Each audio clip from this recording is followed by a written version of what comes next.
The Relay is Citroen's entrant in the large LCV panel van sector. On paper, it appears to tick all the boxes. Let's put it through its paces. For all the efforts of van makers to bring us ever larger medium-sized LCVs, for many businesses there's still no substitute for something at the larger end of the spectrum, which basically means that you've got a choice of 4 essential designs. Ford's Transit, of course, then the Volkswagen Crafter Mercedes Sprinter package, you've got the Vauxhall Movano Renault Master collaboration, and fourthly, the design we look at here, which has brought us Peugeot and Fiat models, plus this one, Citroen's Relay. Now, Citroen doesn't have as much success in this sector as it does in selling more compact vans.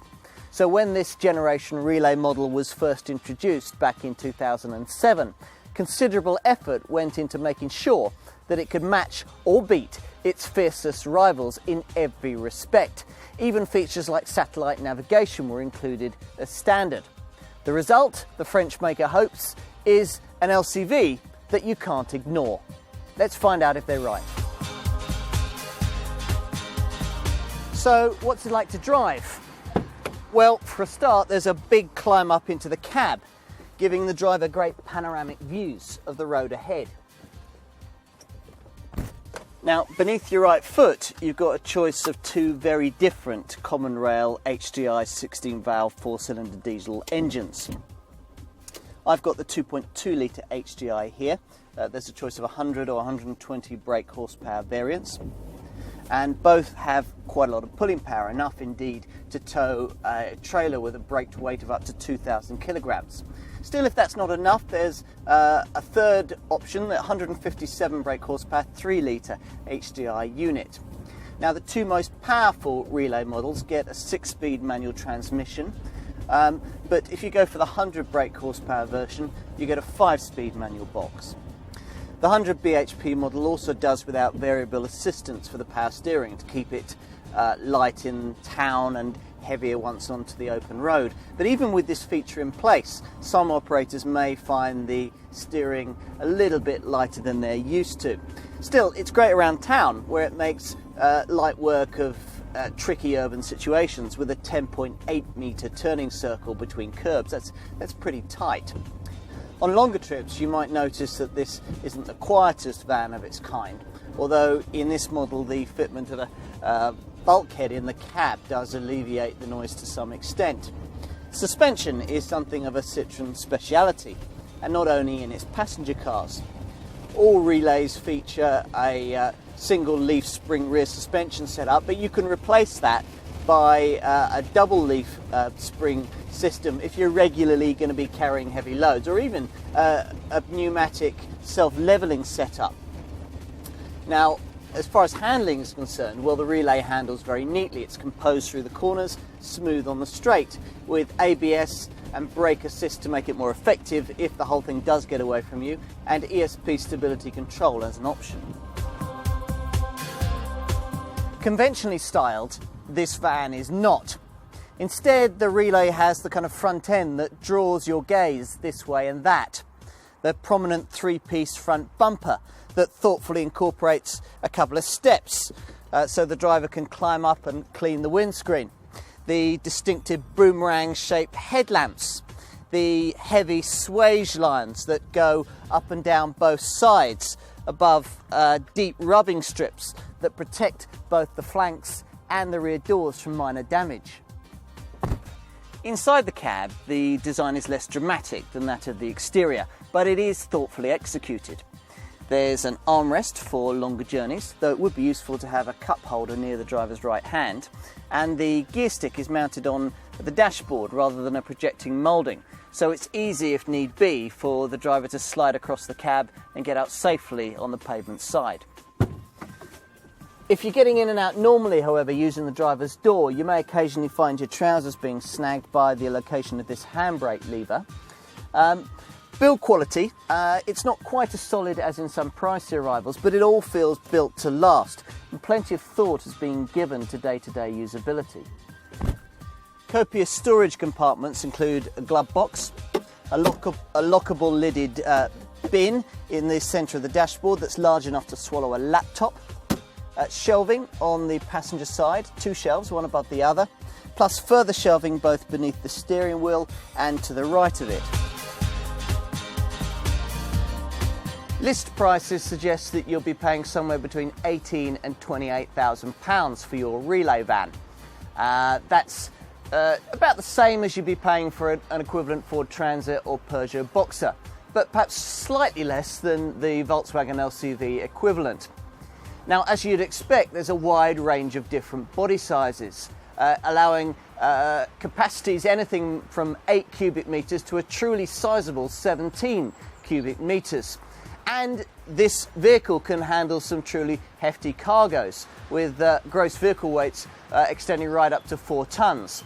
Now, this one has grosses at 3 tonnes, has a 3,000mm wheelbase, and could handle a gross payload of up to 1,155 kilograms.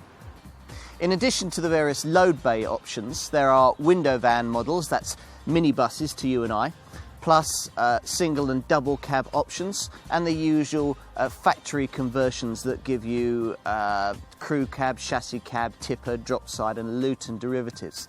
There are combi minibuses as well.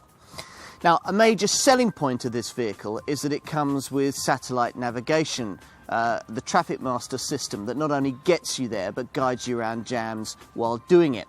Plus there's TrackStar that, if your vehicle's stolen, will help you recover it. Now, automatic headlamps and wipers are standard, and you also get an overspeed warning system that stops you from breaking the limit, and an optional speed limiter that makes it nearly impossible to do so. What else do you get? Well, these huge twin-lens door mirrors are a boon. They're electrically operated and heated.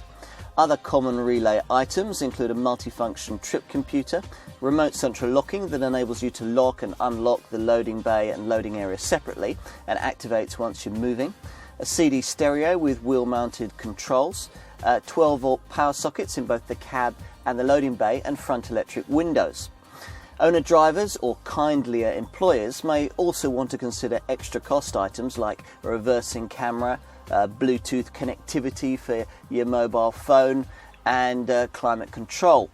Safety-wise, only a driver's airbag is standard, but a passenger bag, curtain bags and side bags are all on the options list. A great deal of emphasis has been placed on making the relay as user-friendly as possible. Access is via the normal sliding near-side side door, or by the usual side hinge twin rear doors, which can be glazed or unglazed as required. If you go in via the side, you've got 1,485mm of height and 1,075mm of width, and that's plenty enough to get a Euro pallet in and out. So, stuff will fit, but how about actually getting it in? Well, it helps that access is via a wide non-slip step, and that the loading height can be as low as 530mm depending on the model you choose, and you can reduce that by a further 70mm if you go for the optional air suspension. Now, once inside, there's 2,670mm of load length in the 8 cubic metre relay that I've got here, and there's 1,662mm of loading height.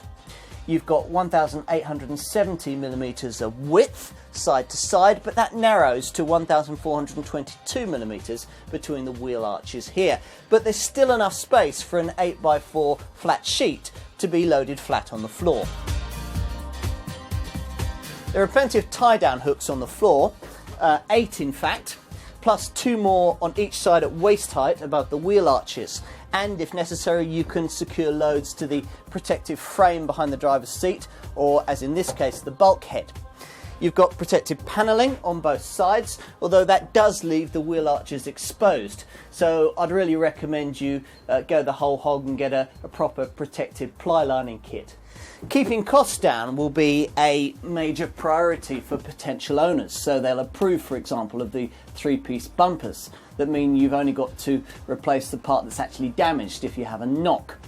Service intervals are set quite generously at every 25,000 miles, although the same can't be said of the meagre 1-year paintwork warranty.